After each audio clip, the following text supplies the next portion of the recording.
Wis on ya, Mas? Oke. on. Mas Puji, panjenengan di Suara Merdeka sudah berapa tahun, Mas? Suara Merdeka ya 2009, tepatnya itu bulan November tanggal 30. 9 November 30. Berarti berapa tahun gue? 10 tahun apa ya? Yo, Iya mau 2009, 2019 wis 10. Ya, berarti sekitar 15-an lah. 15 ya, Ya, sekitar 15 tahun. 15 tahun iya. Lawas ya?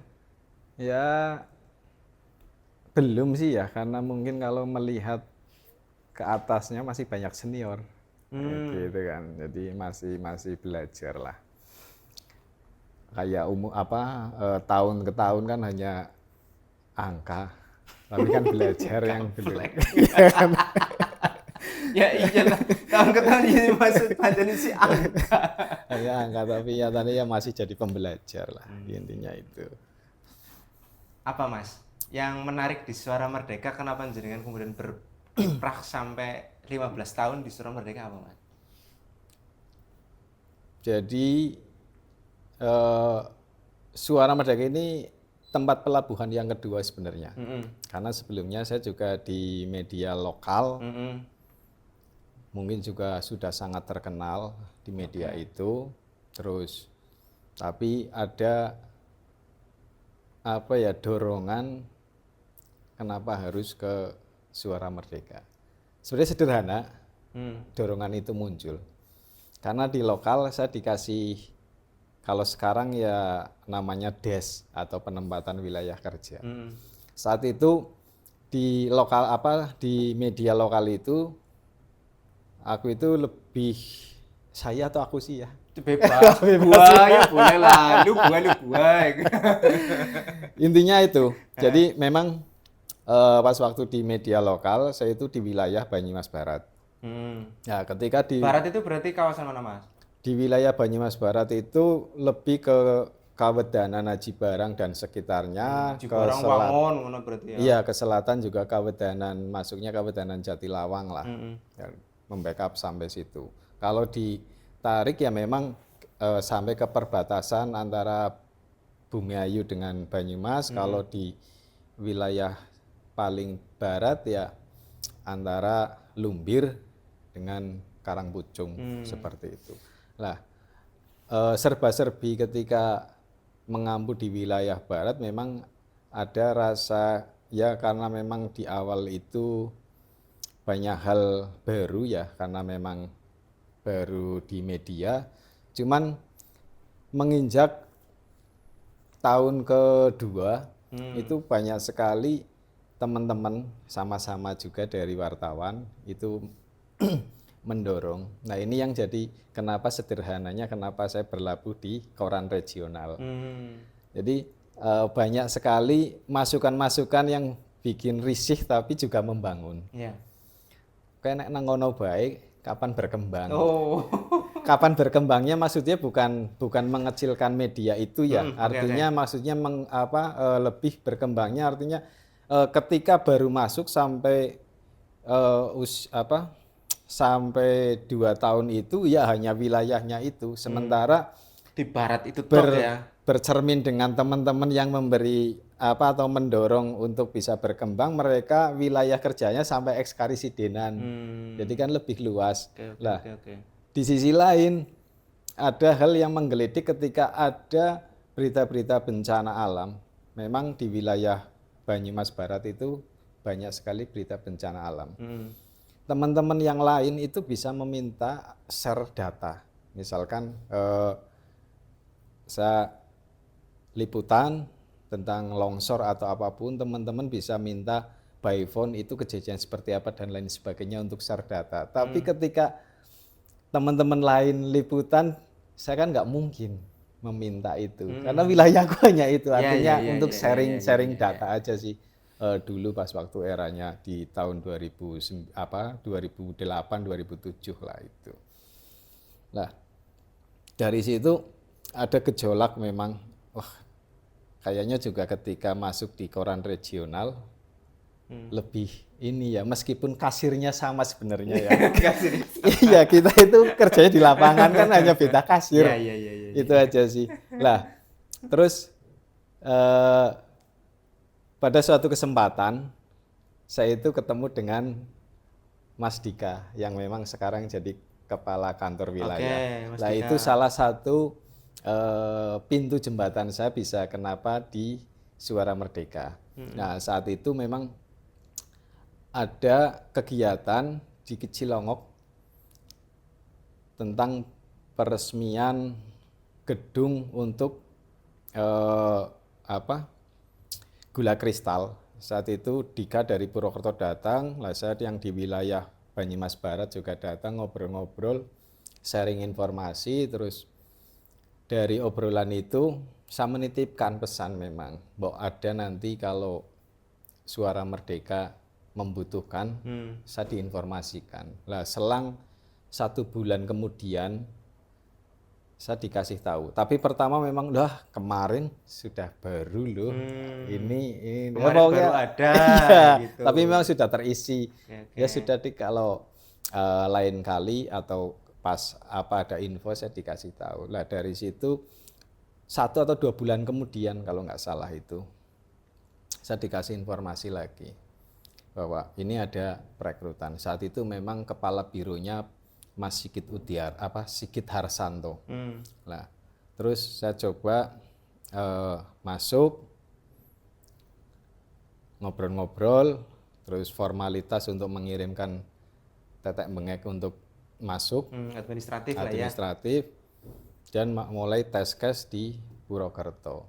Itu sekedar kenapa saya bisa masuk. Alasannya sederhana, kepengen berkembang dan sampai sekarang ya masih jadi pembelajar. Dan memang serba-serbi liputan kalau kita akumulasikan dari awal di media yang satu dengan yang sekarang memang lebih banyak yang aneh maning.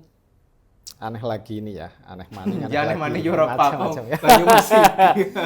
Yang aneh itu gini. Apa Mas? Apa sih aneh ki?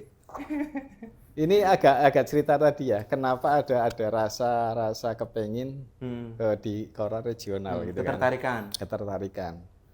Untuk bisa keluar dari zona itu. Artinya zona barat itu ya awalnya ya. Ya kan namanya masih muda ya, artinya masih sendiri kepengen meskipun sekupnya masih lokal lah. Ya kita kepengen ada pengalaman yang lebih luas. Setelah masuk di Suara Merdeka, bulan pertama kedua memang di wilayah Purwokerto untuk floating. Bulan ketiga masuk lagi ke Banyumas. Orang ada beda ya.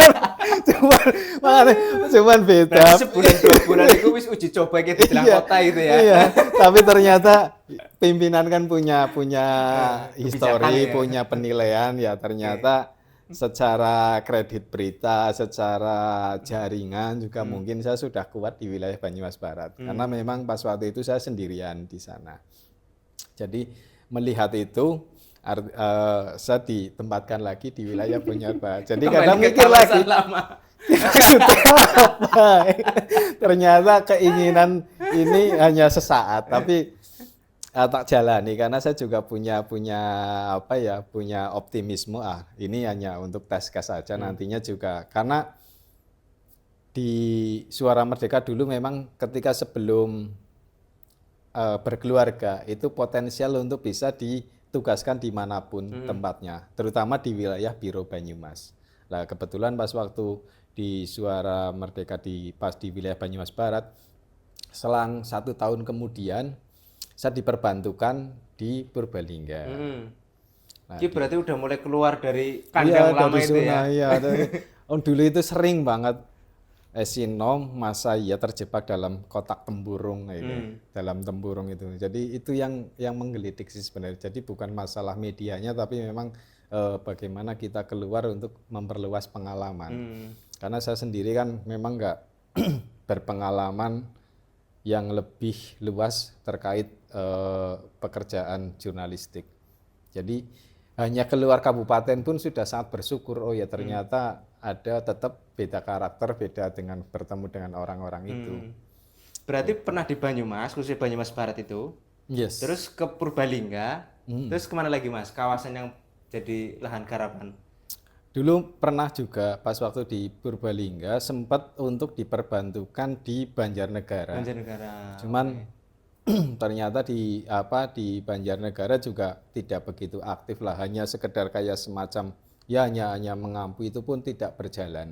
Jadi suruh fokus lagi ke Purbalingga. Di Purbalingga itu dari 2010 sampai 2011 itu di Purbalingga. Lah sampai saat itu ada SDM baru yang memang dia asli Purbalingga, namanya itu dua, yang satu Rian Rahman dan yang satu itu Bangkit Wismo. Nah itu ditempatkan di Purbalingga, kalau nggak salah. Tapi ini yang Rian Rahman itu malah di Cilacap. Nah si Bangkit Wismo masuk Purbalingga, saya dikembalikan lagi ke Purwokerto. Iya, tapi bukan Banyumas Barat. Banyumas Barat sudah selesai. Ini berarti masuk kota. Masuk kota. Oke. Ya dari desa ke kota lah. Berarti sebenarnya wartawan istilahnya begini Mas. Wartawan itu kan ada yang biasa penempatannya kota tok ya, gitu ya. Ada yang desa tok gitu. Dan jenengan ini kan dari desa, ibarat wis pernah ke kota terus balik desa lagi, bahkan lintas kabupaten, sekarang pindah di kota terus. Atau setelah pindah ke Purwokerto itu ada penugasan-penugasan lain Mas? Kalau di kota, terutama di Purwokerto, ternyata ada beberapa des, karena memang dulu itu sebelum jauh berita-berita online atau media online masif, ya memang dulu ada lah. Kayak Suara Merdeka aja dari tahun 95 sudah punya media online seperti suaramerdeka.com, cuman tidak berkembang secara maksimal.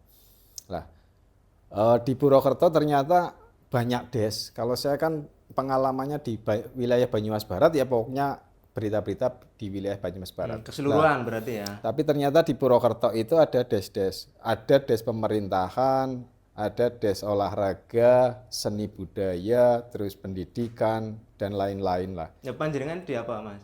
Lah, saya ditugaskan di dua, floating dan ekonomi.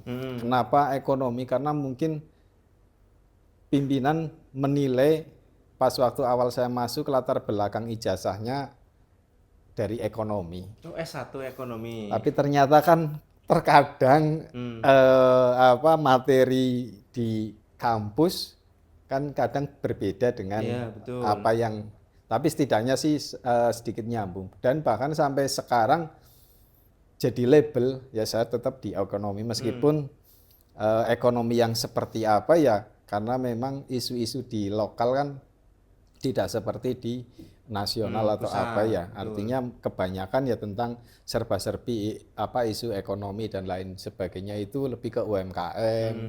Terus ya kalau perbankan juga untuk cabang-cabang juga tidak bisa dikonfirmasi karena mereka di sini konfirmasinya harus dari pusat. Istilahnya di sini menjalankan tugas dari pusat tok ya. Makanya banyak sekali pengalaman-pengalaman unik barangkali seperti itu di desa. Di desa itu apa ya? Apa Mas sing menarik apa Mas? Ya kalau secara umum ya artinya saya mulai memasuki di dunia jurnalistik. Itu banyak sekali hal-hal yang terkadang menggelitik, kadang ada yang kalau melihat keinget sekarang itu aneh seperti itu. Apa Mas? Apa sih aneh gimana? Jadi gini, dulu itu lebih banyak sih liputannya itu dari desa ke desa ya, dengan berbagai karakter kepala desanya tentu. Ada juga memang dulu pernah liputan di desa, pas waktu itu liputan biasa lah, karena kebanyakan di desa itu lebih banyak ke pertanian, isu-isu pemerintahan desa dan lain sebagainya. Pupuk paling ya. Pernah juga liputan pas waktu itu ke pertanian. Saya itu bisa pulang dikasih kelapa. Saya bingung, ini kelapa enggak apa. Ya kalau degan ya, enak kayak gitu loh. Ini kelapa dikasih dua sama narasumbernya orang desa. Jadi ada hal-hal yang mengasihkan itu ternyata rasa keguyuban, rasa pengakuan, karena memang ini yang jadi garis bawah bahwa kita harus jujur dan memang harus mengenalkan diri secara santun sih ya, bahwa kita dari mana, latar belakangnya dan lain sebagainya, dan ketika kita menginformasikan apa yang ada tanpa ada tendensi apapun ya ternyata feedback mereka sangat positif, bahkan tidak sedikit seperti itu.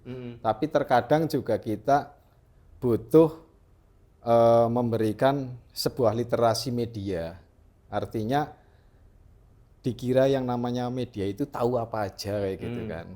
Dan banyak hal-hal yang terkadang ketika itu sebenarnya jadi konsumsi publik juga mereka belum bisa memahami ke arah sana. Ya ada juga pengalaman memang kayak dulu liputan. Ini kalau untuk bahan diskusi yang benar siapa, yang salah siapa, kita sih nggak mengarah ke sana ya. Tapi artinya untuk bahan pembelajaran mungkin. Refleksi lah ya. Jadi saat itu saya itu lagi nongkrong di pasar. Karena apapun itu berita daerah, terutama di pinggiran, paling banyak ya di pasar. Oh iya, pasti. Kan banyak orang ngumpul di situ, Mas. Dari tukang ojek, bakul, Lebih banyak itu pantauan harga. Dari pantauan harga sembako dan lain sebagainya di situ. Selain infrastruktur pasar dan lain sebagainya. Nah, saat itu memang saya lagi di situ, terus saya dapat informasi dari salah satu orang lah, warga ngobrol-ngobrol tentang pilkades. Nah, saat itu saya tertarik, loh kok jadi dia bercerita bahwa di tetanggaku ada loh gara-gara saling dukung-mendukung, terus dia meninggal. Nah, saya kan dukung-mendukung kades maksudnya, Mas? Iya, jadi saat itu memang eranya pilkades, dua orang ini berseberangan, tapi nggak tahu kenapa, cekcok sih enggak katanya, maksudnya secara fisik, tapi akhirnya meninggal. Nah itu saya penasaran, dia juga hanya bercerita sepotong-sepotong gitu kan. Insting wartawan jenengan itu ya, muncul gitu ya? Sebenarnya enggak, cuman sepotong kan, wartawan itu kan pengen investigasi apa gitu. Cuman penasaran aja loh, so kok bisa penasaranku kenapa hanya dukung-mendukung sampai meninggal, kayak gitu kan. Terus tahun berapa berarti, Mas? Sudah di Suara Merdeka apa masih di yang sebelumnya? Masih yang sebelumnya. Masih yang sebelumnya, iya. Oke. Ya berarti di tahun 2018. 2008. Oh iya 2008, sorry ya. 2008. Jadi saat itu setelah informasi sepotong itu saya tahu wilayah desanya seperti apa, terus akhirnya keesokan harinya saya coba ke sana ngobrol, nyari informasi di desa, terutama di lingkungan, karena saya nggak masuk ke pemerintahan desa pas waktu itu, terus ketemu RT RW dan lain sebagainya, terus mulai saya menggali informasi dari lingkungan sekitar sampai pada ke ketua RT. Jadi ceritanya memang ada dua warga, mereka sebenarnya itu masih ada hubungan saudara. Nah, rumahnya itu berhadapan, cuman yang satu mendukung Kades A, calon Kades A, yang satunya calon Kades B. Oke. Lah, dari ini desanya apa disebut, Mas? Salah, tidak usah. Artinya untuk ini aja di wilayah Haji Barang yang jelas. Oke, wilayah barat lah ya.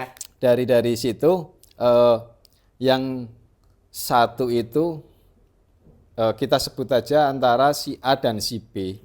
Itu si A ini yang menang jagonya. Dia akhirnya mengolok-olok ke si B. Lah, si B dengan olok-olok seperti itu, dia itu panas gitu kan, sampai artinya di situ dia membawa sajam. Ngeri. Membawa sajam, ceritanya seperti itu. Terus lah si A ini ketakutan, dia laporlah ke lingkungan sampai pada laporan itu masuk ke kepolisian. Dan dari kepolisian itu turun tangan mengamankan si B ini. Nah, setelah diamankan dibawa ke polsek. Itu kan berarti diamankan karena bawa sajamnya kan? Iya, karena apa membahayakan barangkali Oke. seperti itulah. Di polsek dia itu dimintai keterangan, ternyata sudah ngalor ngidul gitu kan ceritanya. Ngalor ngidul. Ya mungkin agak terganggu. Oh, maksudnya dia memberikan keterangan itu udah nggak jelas ya? Iya, jadi akhirnya disimpulkan bahwa oh dia memang sudah tidak inilah apa kurang Sudah tidak normal mungkin. ada gangguan Oke. ya. Terus di sisi lain juga dia punya riwayat memang itu. Oke.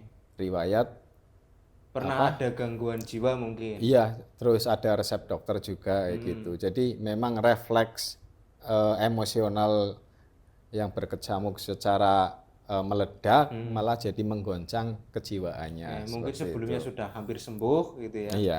Diledek sama Memang itu sudah sembuh sebenarnya tapi ya memang mungkin seperti itu. Nah, kumat terus, lah gampangannya kayak Mas. lah dari situ dia itu akhirnya dibawa untuk berobat ke rumah sakit. Dibawa sama kepolisian. Ya disarankan yang membawa ya dari keluarga dan desa. Kalau nggak salah itu malah iya dari lingkungan dan desa lah. Nah dibawa, nah, selama perjalanan itu dia menyesal apa ya, pokoknya sangat menyesal dengan apa yang dia lakukan sampai akhirnya penyesalan itu sampai dia membentur-benturkan kepalanya ke tembok. Nah dari situ dia dirawat akhirnya meninggal. Oke. Cerita utuhnya seperti itu kurang lebihnya. Lah saya mengkonstruksi lagi cerita itu kan untuk dijadikan sebuah tulisan. Dan itu juga iya itu juga saya konfirmasi ke lingkungan, ke ketua RT dan lain sebagainya. Dan memang di keluarga itu kebanyakan saudara-saudaranya lagi di luar kota. Jadi tidak sempat pas waktu itu komunikasi atau Memastikan kondisi tepatnya. iya wawancara langsung ke salah satu keluarga. Tapi juga di backup juga pas waktu itu ada ke desa kalau nggak salah. Nah setelah muncul dan itu berita terbit, ternyata ada yang tidak apa ya? Keluarga almarhum berarti ya. Iya, ternyata ada keluarga yang tidak rela bahwa itu diberitakan. Loh ini nih kayak mungkin lah ini kembali lagi literasi media atau memang seperti apa ya ternyata sebenarnya itu sudah jadi konsumsi publik dan sudah menyebar kemana-mana. Kalaupun sekarang mungkin sudah viral ya dengan eranya medsos. Kalau dulu justru viralnya itu dari mulut ke mulut seperti itu. Itu juga saya Malah bumbunya lebih banyak itu Mas. dapat obrolan dari pasar ya gitu lah. Ternyata setelah terbit lah inilah pengalaman yang sampai sekarang masih lekat sekali. Lah dari situ saya semacam ya tidak memikirkan dampak negatif dan lain sebagainya. Tapi pas waktu itu Kapolsek Aji Barang itu saya telepon bahwa dari pihak keluarga ada yang tidak rela itu Tidak diberitakan. oke. Tapi itu kan sudah terbit karena memang yang dari luar kota itu saudara-saudaranya pulang setelah pemberitaan itu terbit. Nah, saya ditelepon sama Kapolsek, Mas, tolong jenengan jangan di rumah dulu, silahkan pergi saja dulu, karena memang ada sekelompok orang yang mencari kayak gitu kan. Ya berarti ada ancaman fisik sebenarnya. Bahasa sederhananya mungkin ya Mas. Ya Kapolseknya mungkin memperingatkan untuk ke sana mungkin ya sebenarnya. barangkali seperti itu karena di Polsek katanya juga kedatangan tamu seperti itu dari pihak keluarga. Kini wartawan puji krutu. Malah katanya mau disiapkan sampai apa mobil atau apa saya nggak ngerti lah.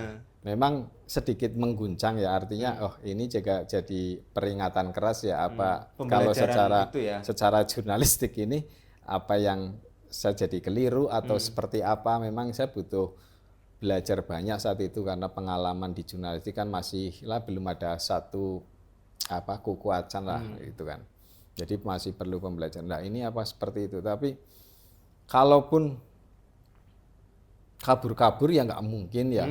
Saya masih hidup bareng orang tua. Kalaupun ya kan, kalaupun kabur kemana? Kabur kemana lah ya. Iya. Toh juga tetap nantinya akan ketemu lagi. Lah akhirnya ya apa sudah. Mas solusinya jenengan mengatasi itu piye Mas? Ya saya berpikir lah, kalaupun ada hal-hal yang menimpa atau apa, secara kejurnalistikan ketika itu keliru kan bisa diklarifikasi. Kalaupun tidak, ya nanti saya juga bisa difasilitasi dari kepolisian. Kita cari jalan tengahnya akan seperti apa. Dari itu tak pikirkan dan lain sebagainya. Itu juga saya komunikasi dengan redaksi karena ada persoalan seperti ini. Nah, tapi ternyata semuanya ya kembali ke pribadinya masing-masing. Akhirnya saya 1 minggu kemudian datang ke pemerintahan desa. Ngobrol lah sama salah satu perangkat desa di sana. Mencoba mengkelirkan suasana mungkin ya. Pak, katanya kemarin ada keluarga dan warga yang mencari. Itu ceritanya seperti apa, saya bisa dicari dan inilah mungkin saya bisa menjelaskan di sini. Jangan sampai kita ke rumah kita difasilitasi saja dan lain sebagainya. Dan dari obrolan itu ada hal yang tidak terduga. Apa Mas? Tidak terduga itu seperti apa? Ternyata sudah menerima. Oh, sudah menerima. Iya. Nah ini ternyata alhamdulillah bahwa hal persoalan tidak perlu kita kabur-kabur atau ternyata ketika kita hadapi juga pasti ada solusi. Dan itu saya dikasih tahu bahwa dari perangkat desa sudah menetralisir dan tidak tinggal diam. Itu hanya ada kesalahpahaman ternyata kan, karena pemberitaan itu sudah terpublikasikan tapi dari pihak keluarga belum mendapat pemahaman yang lebih ini. Nah, tapi dari pemberitaan itu juga ada sisi positifnya. Sisi positifnya bahwa keluarga yang berselisih itu memberikan tali asih ke keluarga yang si pendukung yang menang itu ya. Iya, yang awalnya manas-manas itu. Tali asihnya berupa untuk pemakaman dan lain sebagainya, pokoknya seperti itu. Jadi dari situ juga mulai diterima dan ada sisi kekeluargaan.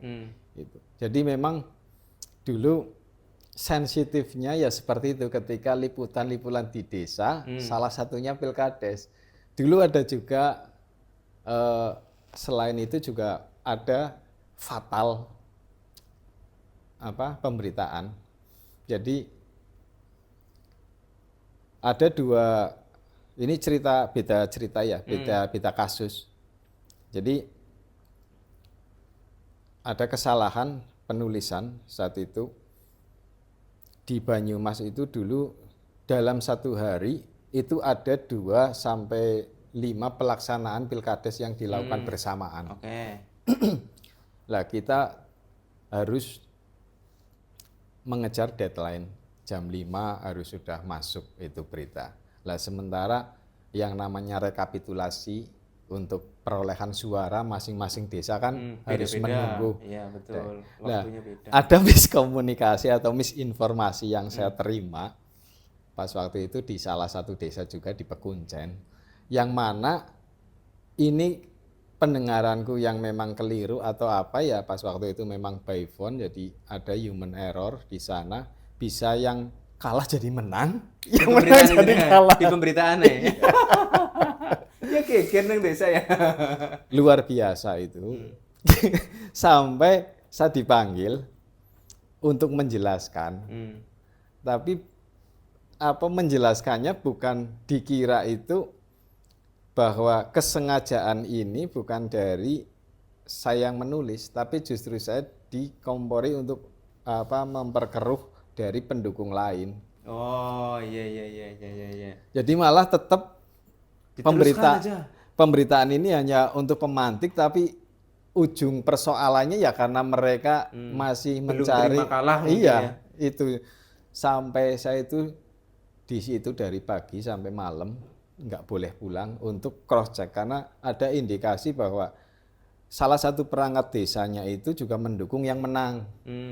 Jadi ada ketidaknetralan lah, itu yang dicecer sebenarnya. Jadi pemberitaannya sebenarnya tidak, meskipun keliru ya, karena seharinya juga ada permintaan maaf dari redaksi juga kekeliruan, tapi tetaplah yang namanya pemberitaan-pemberitaan seperti ini sangat-sangat fatal sebenarnya.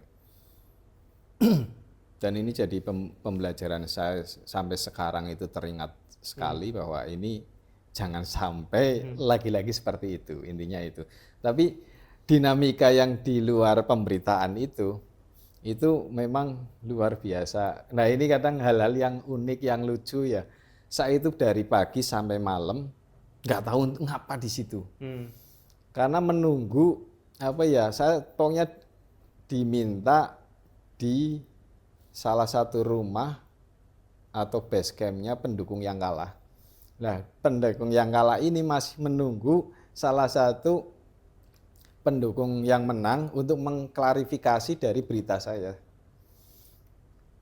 Untuk mengkonfrontir berarti. Bingung nggak? Oh iya. Jadi aneh, maksudnya memang Iya. sampai dalam tanda petik sebenarnya jenengan itu diposisikan sebagai alat dari ini ya. Sampai saya itu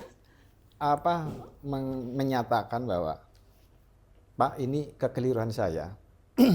Mungkin saya menulis keliru dan saya siap menanggung risikonya. Untuk kelembagaan atau keredaksionalan, saya siap mengklarifikasi untuk membenarkan berita itu.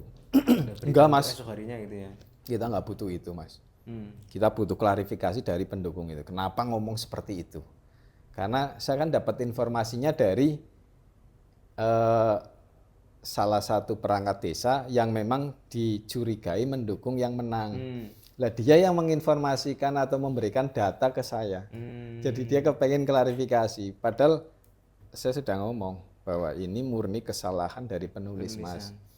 Enggak Mas, pokoknya enggak. Ini pasti sebenarnya dari informan gitu ya. Iya. Sampai aku bingung.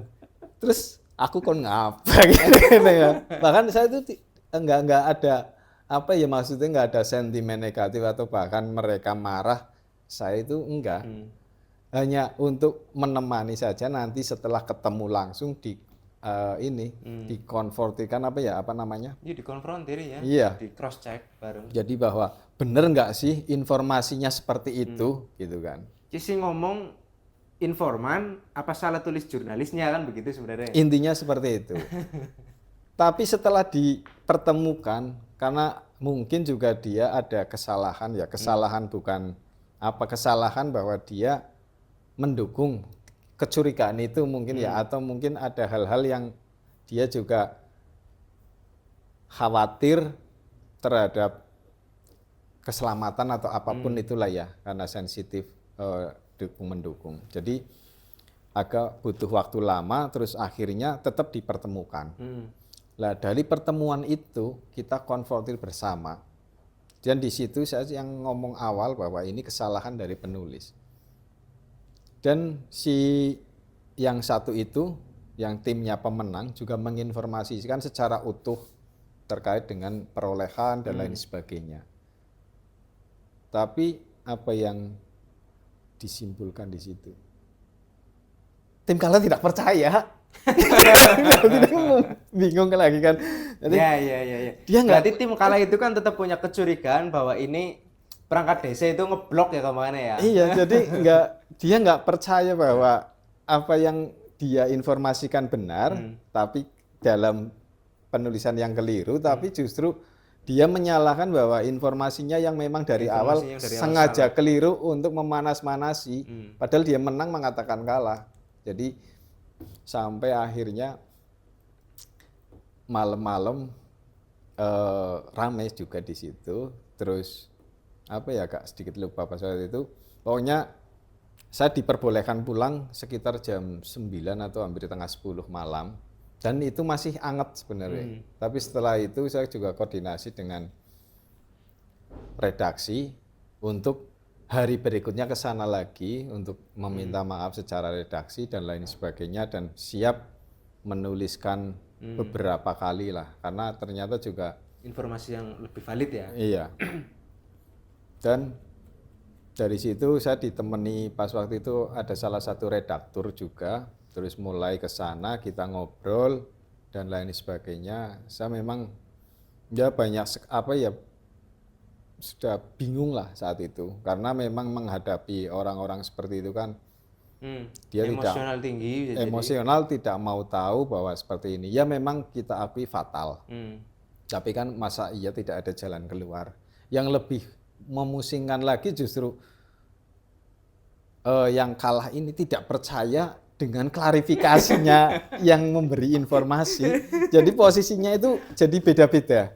Dia memang nggak percaya, sementara ketika saya mengakui juga saya memang disalahkan, ya kamu salah, tapi hanya sebatas itu, tapi tidak dilanjutkan harus seperti apa, soal masalah harus klarifikasi dan lain sebagainya. Memang tanggung jawab kita di media ya ketika salah, dan memang itu saya tidak ada tendensi apapun, karena itu juga jauh ya desanya. Bukan urusan lah ya. Bukan urusan, bukan hanya bisnis kita gitu ya. Iya. Tapi ternyata loh ini yang jadi marah-marah dan lain sebagainya. Jadi apa ya? Jadi ternyata di wilayah Banyumas Barat pun banyak serba-serbi yang aneh-aneh lah, lucu-lucu seperti itu. Kalau ketika menghadapi pas waktu itu memang ya pasti stres, pasti ada ketakutan dan lain sebagainya. Terus nggak jelas juga. Tapi kalau sekarang jadi pengalaman, ya kadang lucu, kadang oh ternyata bodoh temen ya.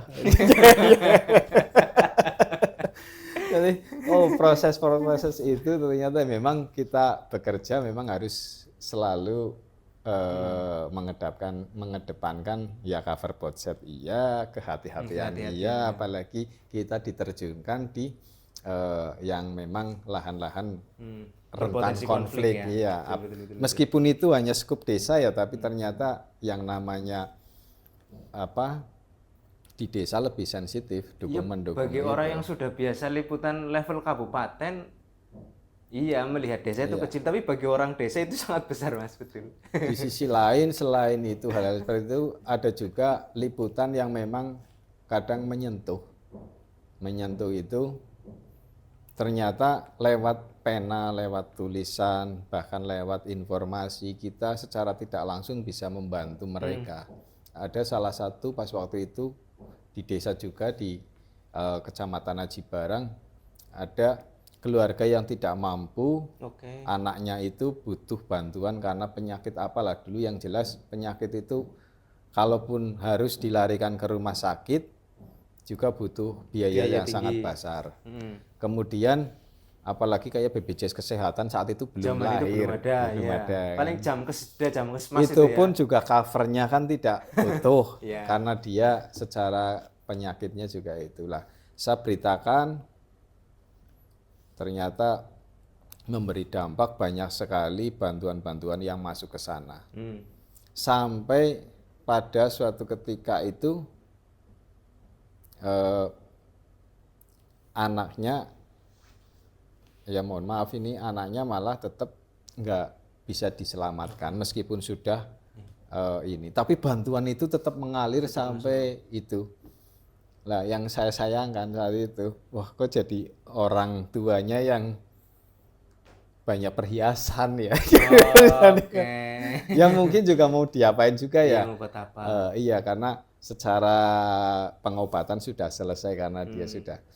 Nah itu, tapi terlepas dari serba-serbi itu ternyata apa ya, ketika kita tulus, ketika kita menuliskan hal-hal yang memang positif, ada dampaknya luar biasa. Jadi memang di pengalaman kejurnalistikan itu serba-serbinya luar biasa. Ada yang menyentuh, ada yang lucu, kadang ada yang memang menegangkan dan lain sebagainya. Kalau kita sudah melewati diceritakan sekarang ya lucu kayak gitu kan. Tapi kalau lagi ngalami wis mumetnya kayak apa ya? Mumetnya kayak apa. Iya. Pasti banyak cerita-cerita lain, Mas. Ya besok-besok bisa kita sambung lagi ya, Mas. Boleh. Siap.